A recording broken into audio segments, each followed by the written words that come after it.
ജീവിതത്തിലെ സഹനത്തിന്റെ ഇടനാഴിയിലൂടെ യാത്ര ചെയ്യുമ്പോൾ സഹനങ്ങൾ ക്രിസ്തു സ്നേഹത്തിന്റെ അനുഭവമായി അനേകരിലേക്ക് പടർത്താൻ ശ്രമിക്കണമെന്ന് ഇരിങ്ങാലക്കുട രൂപത മെത്രാൻ മർപോളി കണ്ണുകാടൻ ജീവിതത്തെ സഹനത്തിന്റെ ഇടമായി ധ്യാനിച്ച് കൃപയോടുകൂടി ജീവിക്കുന്ന കിടപ്പ് രോഗികളായ 75ഓളം സഹനദാസർ ഒന്നുചേർന്ന ജെറുസലം ധ്യാന കേന്ദ്രത്തിൽ നടന്ന സഹനപ്പൂക്കൾ ധ്യാനത്തിന്റെ സമാപന ദിനത്തിൽ സന്ദേശം നൽകുകയായിരുന്നു ബിഷപ്പ്.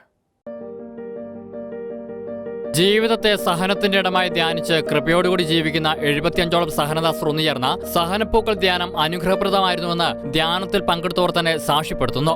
വിവിധ രോഗാവസ്ഥകളെ തുടർന്ന് കഠിനമായ പ്രതിസന്ധികളിലൂടെ കടന്നുപോകുമ്പോഴും നവമായ ആത്മീയ ചൈതന്യം പകർന്നുള്ള ധ്യാനം തൃശൂർ തലോർ ജെറുസലം ധ്യാനകേന്ദ്രത്തിലാണ് നടന്നത്. ധ്യാന സമാപനത്തിൽ ഇരിങ്ങാലക്കുട രൂപത മെത്രാൻ മർപോളി കണ്ണുകാടൻ ധ്യാനത്തിൽ പങ്കെടുത്ത എല്ലാവരെയും ആശീർവദിച്ചു. സഭയ്ക്ക് വേണ്ടി പ്രാർത്ഥിക്കുവാനും സഹനങ്ങളെല്ലാം സഭയുടെ വളർച്ചയ്ക്ക് വേണ്ടി കാഴ്ചവെക്കുവാനും ബിഷപ്പ് ഉദ്ബോധിപ്പിച്ചു. പരസഹായം കൂടാതെ ഒന്നും ചെയ്യാൻ സാധിക്കാത്ത ഇവരെ സഹായിക്കാൻ ജെറുസലേമിൽ ശുശ്രൂഷ ചെയ്യുന്ന എല്ലാ യുവജനങ്ങളും അണിനിരന്നു. ധ്യാനകേന്ദ്രം ഡയറക്ടർ ഫാദർ ഡേവിസ് പട്ടത്തിന്റെ നേതൃത്വത്തിൽ പ്രാർത്ഥനയുടെയും വലിയ ഒരുക്കത്തിന്റെ പ്രവർത്തന ഫലമായാണ് ഈ ധ്യാനം സംഘടിപ്പിക്കപ്പെട്ടത്. ധ്യാനത്തിന് മുന്നോടിയായി ഇവരുടെ ഭവനങ്ങളിൽ ഫാദർ ഡേവിസ് സന്ദർശിക്കുകയും അവർക്ക് വേണ്ടി പ്രാർത്ഥിക്കുകയും ചെയ്തിരുന്നു.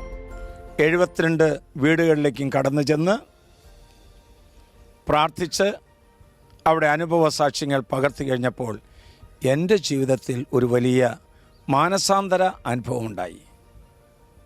അങ്ങനെയാണെങ്കിൽ ഇത് അനേകം മക്കൾക്ക് സംലഭ്യമാക്കി തീർക്കാനുള്ള അഭിലാഷത്തിൽ നിന്നാണ് ഇത് ഉരുത്തിരിഞ്ഞത്.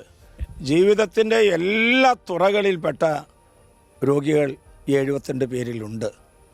നല്ല ആർട്ടിസ്റ്റുകളുണ്ട്, നല്ല കലാകാരന്മാരുണ്ട്, അതുപോലെ തന്നെ നീന്തൽ മത്സരത്തിൽ ഗോൾഡ് മെഡൽ നേടിയവരുണ്ട് എന്ന് വേണ്ട ജീവിതത്തിൻ്റെ ഏതെല്ലാം പദയാത്രകളിൽ കണ്ണുനീരുമായി കഴിയുന്ന അനേകം മക്കളുടെ ഒരു സംഗമമാണ് ഇപ്പോൾ ഇവിടെ നടന്നുകൊണ്ടിരിക്കുന്നത്.